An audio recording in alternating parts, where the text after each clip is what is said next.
The new AD treatment protocols really require a lot of thoughtfulness and care and planning that we really didn't do so much with the cholinesterase inhibitors or N-methyl D-aspartate antagonists.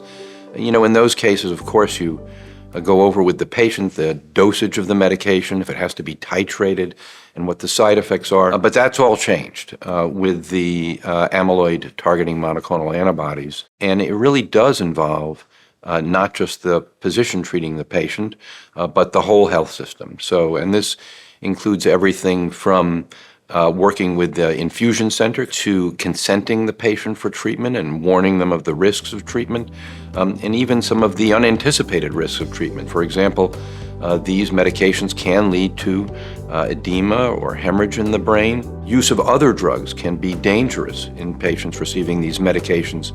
We have to have a genetics discussion with patients now because we do encourage ApoE genetic testing to know what the risks are.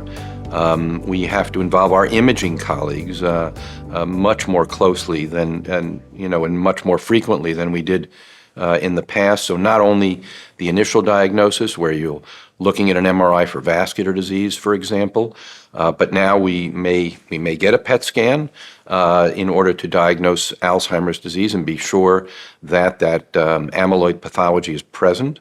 We may monitor that PET scan over time if we're using amyloid targeting therapy to see that the amyloid has been removed. We have to use scheduled and more frequent MRI scans in order to monitor for the side effects of the therapy, the swelling of the brain, the edema or effusions, and the hemorrhages that can take place.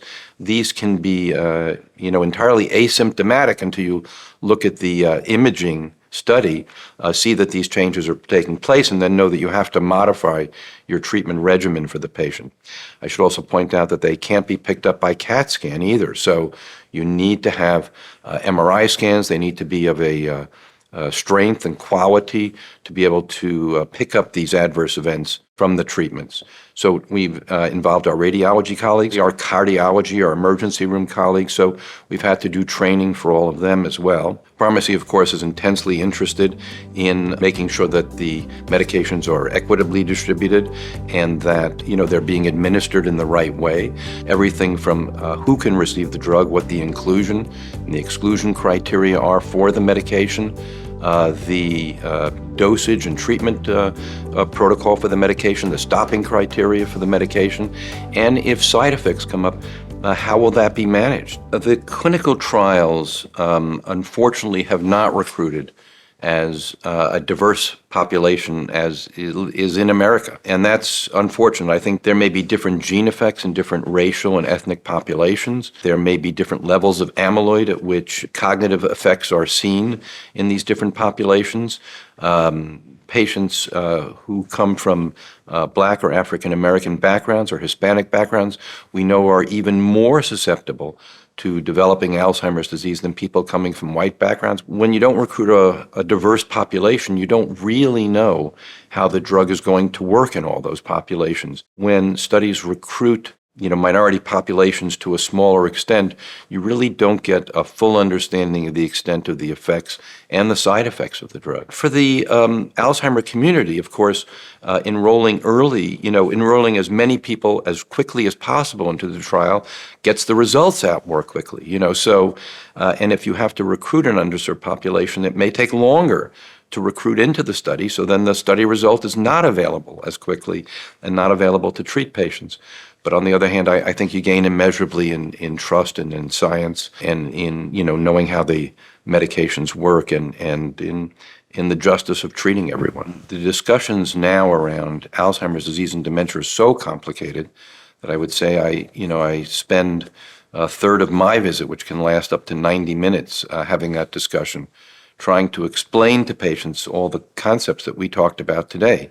What biomarkers mean, what testing before symptoms mean or after symptoms mean, that the tests don't necessarily indicate, what the timeline is, explaining differences between dementia and Alzheimer's disease or how they really, occur together, the different treatment options. If you do a blood-based biomarker in a primary care clinic, do they then have the additional 30 minutes or more to get into this discussion. Patients will want to know about treatments. Family members want to know about what to expect next. And so I think it's very challenging.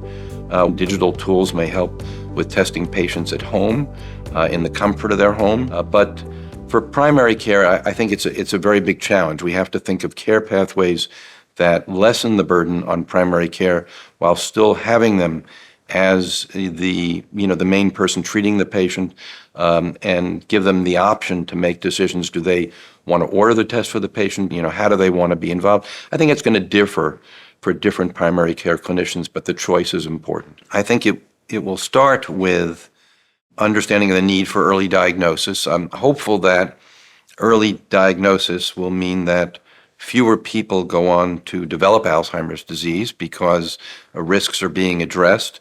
I'm hoping that clinical guidelines by which our health systems and clinicians operate will focus on the importance of early diagnosis. But I think some of the technologies that are coming out, some of the emphasis on early risk reduction and disease prevention will lead to potentially fewer people developing a disease and more information and more support for primary care as well.